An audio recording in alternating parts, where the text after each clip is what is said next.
السلام على الحسين وعلى علي بن الحسين وعلى أولاد الحسين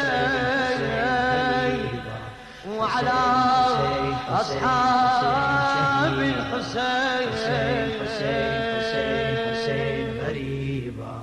حسين حسين حسين حسين شهيدا حسين حسين حسين. اعوذ باللہ من الشیطان الرجیم بسم اللہ الرحمن الرحیم. اعظم اللہ اجورنا و اجورکم بمصابنا بالحسین علیہ السلام وجعلنا و ایاکم من الطالبین لثارہ علیہ السلام. کربلا کا واقعہ صرف ایک ظلم کرنا یا مظلوم ہونا، صرف ایک ظلم اور مظلوم والا واقعہ نہ تھا. اگرچہ یہ بات درست ہے کہ کربلا کے واقعے میں امام پر ظلم ہوا، یزید نے ظلم کیا، لیکن اس طرح کے ظلم تو دوسرے واقعات میں بھی پائے جاتے ہیں. واقعہ فخ میں بھی یہ ظلم والا سلسلہ پایا جاتا ہے. تو کیا وجہ ہے کہ واقعہ کربلا کی عظمت کی کیا وجہ ہے؟ کیوں واقعہ کربلا اس قدر عظیم اور اس قدر امپورٹنس کا حامل ہے؟ اس کی عظمت کو جاننے کے لیے کربلا سے پہلے کی صورتحال، ثقیفہ اور ثقیفہ کی صورتحال اور کربلا کے بعد کی صورتحال کو جاننا ضروری ہے. اس کربلا سے پہلے اور کربلا کے بعد کی صورتحال کو جاننے کے بعد کربلا کی عظمت کو جان سکتے ہیں.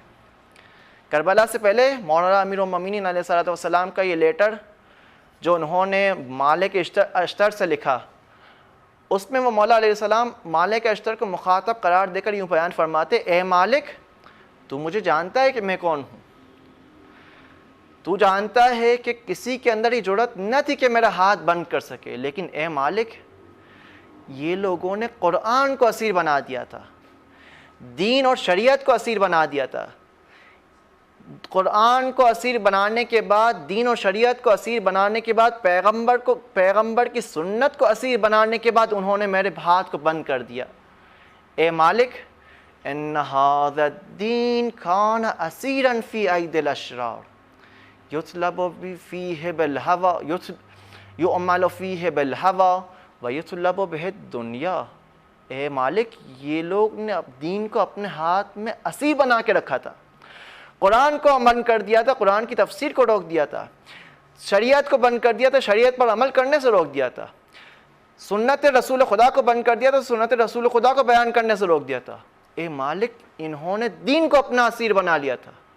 یہ تھی کربلا سے پہلے کی صورتحال.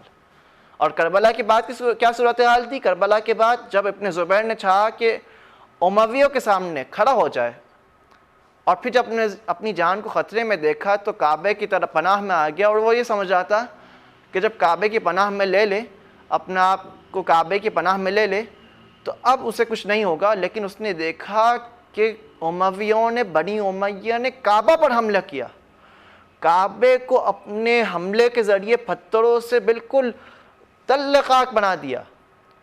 کعبے کی حرمت کو انہوں نے خیال نہ کیا. تو یہ بنی امیہ جو دین کے مقابلے میں تھے، دین کے ساتھ جنگ کرنا چاہ رہے تھے، جب انہوں نے دیکھا کہ دین کو ختم نہ کر سکے تو دین کو اپنے ہاتھ میں لے لیا. اور اسی وجہ سے تھا کہ جب مولا سجاد علیہ السلام سے کسی شامی بدطینت نے پوچھا کہ کربلا کے واقعے میں کون جیتا، تو مولا نے فرمایا کہ ہم. تو اس شخص نے پلٹ کے پوچھا کہ وہ کیسے، آپ کیسے جیتے؟ تو مولا نے اس کو پلٹ کے جواب دیا کہ اگر تم چاہتے ہو کہ جانو کہ کربلا کے واقعے میں کون جیتا تو اذا دخل وقت الصلاۃ فاذن واقم، جب نماز کا وقت داخل ہو تو اذان و اقامہ دینا. ہم نے اس اذان و اقامے میں دیکھنا کس کا نام لیا جا رہا ہے. ہم نے اس نام کو بچایا، ہم نے اس دین کو بچایا، ہم نے رسول خدا کے نام کو بچایا، ہم جیتے ہیں. خداوند متعال ہم سب کو اس کربلا کے واقعے کو جاننے، اس سے عبرت لینے اور اس کے مطابق اپنی ذمہ داری کو جاننے کے ساتھ ساتھ اس پر عمل کرنے کی توفیق عنایت فرمائے۔ وصلی اللہ علی سیدنا محمد و آلہ الطاہرین۔